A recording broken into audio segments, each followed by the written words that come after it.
Umani ng samut-saring reaksyon sa social media ang post ni Cynthia Villar matapos niyang ibahagi ang umano'y pagtulong sa isang solo parent mula sa Barangay Talon 5, Las Piñas.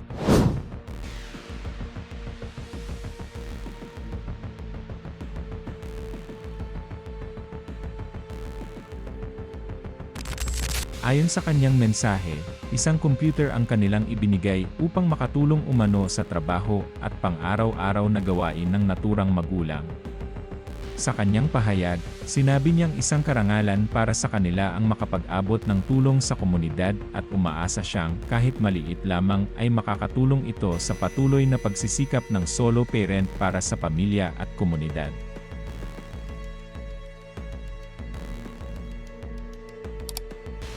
Ngunit imbes na purong papuri ang matanggap ng post, mabilis itong naging usap-usap at umani ng halos 30,000 reactions, at karamihan dito ay haha reactions mula sa mga netizen.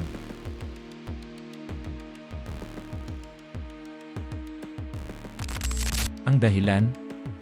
Ang mismong computer na ibinigay.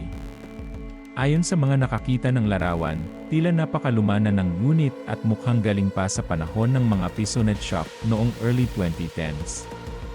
May kasama itong A4 Tech keyboard at mouse combo, maliit na 19-inch monitor, at ayon pa sa ilang netizen ay mukhang Pentium 4 pa ang processor na halos hindi na kayang patakbuhin ang karamihan ng modernong applications ngayon.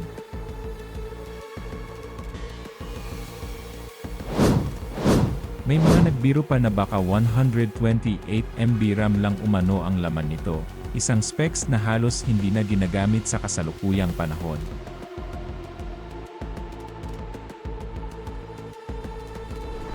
Dahil dito, nagsimulang maglabasan ang mga nakakatawang komento na tila ginawang meme ang naturang donasyon.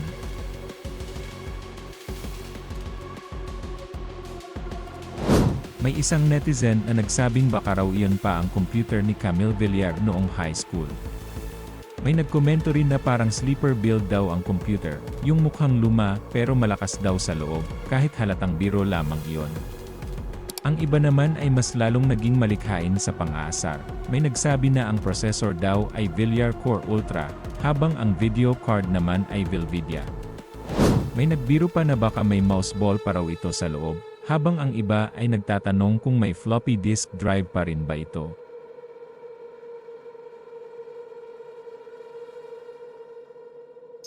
May ilan ding netizens na seryosong nagtanong kung bakit tila luma na ang computer na ibinigay, lalo na't kilala ang pamilya Villar bilang isa sa pinakamayayamang pamilya sa bansa.